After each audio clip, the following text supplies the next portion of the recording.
और सौरभ बहुगुणा जी, मैं आपके पास ही आना चाहूंगी क्योंकि अभी सुना आपने हरीश रावत जी को और अभी मुक्तेश्वरानंद महाराज को भी सुप्रीम कोर्ट तक ये मामला जा चुका है और इसे राष्ट्रीय आपदा घोषित करने की मांग की जा रही है।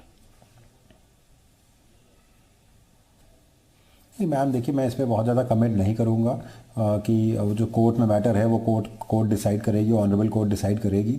इस पर मेरा वक्तव्य देना ठीक नहीं है। लेकिन हाँ, जैसे आपने बोला है, जैसे अभी आपके सारे पैनल में जितने भी हमारे सम्मानित लोग हैं वो सब चिंता अपनी जाहिर कर रहे हैं जोशीमठ को लेके, और हम भी उस पर माने उनकी बात को हम मानते हुए सरकार भी ये मान रही है कि चिंताजनक सिचुएशन है, गंभीर सिचुएशन है, और कहीं ना कहीं इस पे फ्रंट फुट पे हम लोग को आके और इसके आगे की फ्यूचर की प्लानिंग करनी पड़ेगी। लेकिन सौरभ जी, सवाल तो ये भी है ना कि ये स्थिति देखकर हम क्यों चेत रहे हैं? अगर जो मिश्रा कमेटी की रिपोर्ट भी आई थी, क्योंकि ये जो मामला है, जो भूदसाव की स्थिति बनी हुई थी, सेंसिटिव जोन घोषित किया गया था, ये कमेटी की रिपोर्ट में भी बताया गया था, लेकिन उसके बाद ये सभी मछली किसानों को बेबी फिश सप्लाई करके महीने का 2 लाख कमा रहे हैं। आपको भी करना है ये बिजनेस? तो फ्रीडम ऐप को अभी डाउनलोड करें। बावजूद भी वहां पर ध्यान नहीं दिया गया, कंस्ट्रक्शन के काम लगातार चलते रहे, आबादी लगातार बढ़ती रही, तो ये सब स्थिति आती ही नहीं। अगर पहले ही हम इन्वेस्टिगेशन करवा लेते, जैसे कि आपदा प्रबंधन के जो सचिव थे अभी वो भी कह रहे थे। 1976 की रिपोर्ट्स, 1976 से रिपोर्ट दी गई, 2006 में लास्ट रिपोर्ट थी। क्वेश्चन इज कि क्या हो चुका, उस पर अगर हम और आप आज चर्चा करेंगे वो उस पर कोई फ़ायदा नहीं है, क्योंकि 76 में लोगों ने क्यों नहीं एक्शन लिया? जब 76 के बाद रिपोर्ट आई तो लोगों ने 50 साल हो गए जी, एक्शन क्यों नहीं हुआ? ये वो लोग आपको बेटर बता पाएंगे जो उस वक्त पावर में थे, जो उस वक्त जो देख रहे थे। मैं आज as a minister of Uttarakhand government, as a representative of the state, मैं आज की स्थिति पे आपसे बात कर सकता हूं कि आज जो स्थिति है वो गंभीर है, हम इसको मान रहे हैं, वो चिंताजनक है, हम इसको मान रहे हैं, और आज के बाद ये स्थिति फिर से उत्पन्न ना हो, फिर से पैदा ना हो, इसके लिए सरकार क्या कदम उठाएगी ये आपको आने वाले समय में दिखेगा। हम उसको लेके सीरियस भी हैं और हम इसको लेके ऑलरेडी अपने मूव्स जो है हम धरातल पे उतार चुके हैं। हमारी सारी स्पेशलिस्ट टीम्स वहां पर जा रही हैं, उसका जायजा लिया जाएगा, उसकी रिपोर्ट बनाई जाएगी, और जो भी रिपोर्ट इस सरकार को प्रेषित करी जाएगी वो सरकार सीरियसली उस रिपोर्ट को लेके और उस पर कदम उठाएगी ताकि अगली बार ऐसी कोई भी व्यवस्था ना बने। बिल्कुल, तो जो भी रिपोर्ट सामने आएगी उसके आधार पर ही एक्शन होगा। लेकिन जोशीमठ में अब तक करीब 68 परिवारों को शिफ्ट किया जा चुका है और वहीं करीब 100 परिवार फिलहाल डेंजर जोन में है, जिन्हें जल्द ही शिफ्ट किया जाएगा। भयंकर संकट छाया हुआ है, लोग बेघर हो रहे हैं, किसी अनहोनी की आशंका में अपने ही घरों से पलायन करने को मजबूर हैं। जिला प्रशासन ने खतरे वाले मकानों का सर्वे भी तेज कर दिया है। ऐसे घरों पर लाल निशान लगाए जा रहे हैं जो कभी भी कुदरत के प्रकोप से धराशायी हो सकते हैं।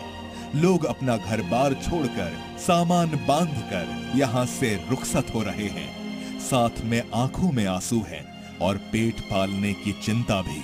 घर के बाहर ये आप रेड क्रॉस देखेंगे, यानी अब ये घर रहने लायक सुरक्षित नहीं बचा है, और धसाव की स्थिति ये है कि पूरी दरार मकान में इस वक्त यहाँ पर दिखाई दे रही है। जोशीमठ में जमीन धसती जा रही है, मकानों में दरार आते जा रहे हैं, और इस तरह के क्रॉस के निशान के साथ लोग अपना घर छोड़कर कुछ इस तरह से अपने पूरे सामान के साथ मजबूर है जाने के लिए। कहां जाएंगे ये नहीं पता। धर्मशाला की व्यवस्था जरूर की गई है। क्या कहना चाहेंगे आप इस समय?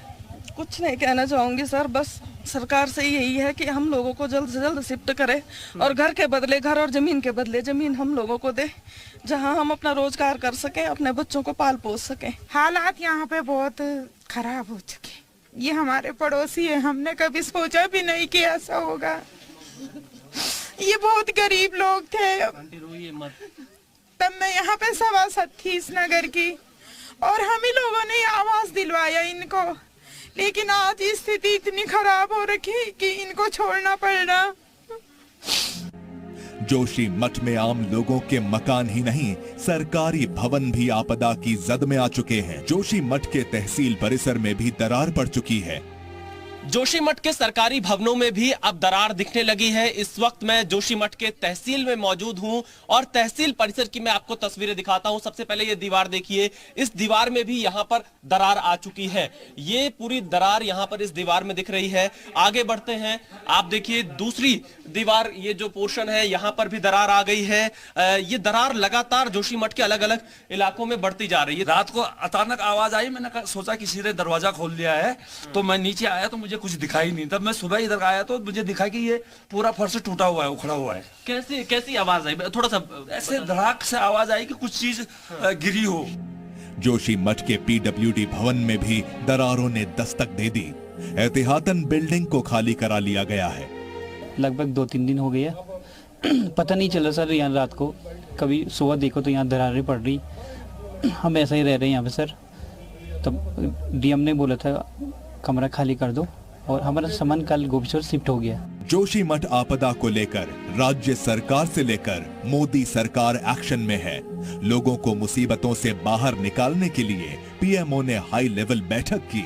प्रधान सचिव डॉक्टर पी.के. मिश्रा की अध्यक्षता में हुई बैठक में कई अधिकारी शामिल हुए। जोशी मठ के मकानों में आ रही दरार को लेकर प्रधानमंत्री मोदी ने सीएम धामी को फोन भी किया। जोशी मठ धंस रहा है, इसके अस्तित्व का खतरा मंडरा रहा है। लोग बेघर हो रहे हैं तो लोगों के आंसू पोंछने और दर्द बांटने नेता जोशी मठ के दौरे कर रहे हैं। उत्तराखंड के पूर्व सीएम हरीश रावत भी जोशी मठ पहुंचे। इस दौरान रावत ने प्रभावित इलाकों का दौरा किया और आपदा पीड़ित लोगों से मिलकर उनका दुख दर्द बांटने की कोशिश की। कि ये जो स्थिति पैदा हुई है इसका निराकरण करने के लिए पूरी शक्ति लगनी चाहिए और इस समय राज्य का संकल्प और केंद्र सरकार का संकल्प होना चाहिए कि जोशी मठ बचाएंगे और हर संभव उपाय काम में लाएं। जोशी मठ में 600 से ज्यादा घरों में दरारें आ चुकी हैं। इनमें 100 से ज्यादा घर ऐसे हैं जो कभी भी ढह सकते हैं। बहरहाल कुदरत के कहर के आगे लोग बेबस हैं। बेघर लोग सरकार से मदद की गुहार लगा रहे हैं। जोशी मठ से विशाल पांडे के साथ ब्यूरो रिपोर्ट, जी मीडिया। तो इसी रिपोर्ट के साथ ही बहुत बहुत शुक्रिया आप सभी मेहमानों का हमारे साथ चर्चा में शामिल होने के लिए। इसी के साथ ही फिलहाल यहाँ रुकेंगे एक छोटे से ब्रेक के लिए, लेकिन ब्रेक के बाद भी खबरें जारी हैं। नमस्कार।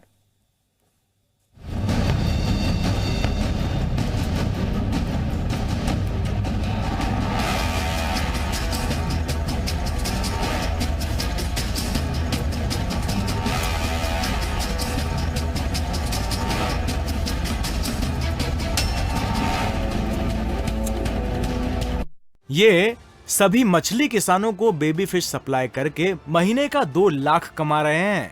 आपको भी करना है ये बिजनेस? तो फ्रीडम ऐप को अभी डाउनलोड करें।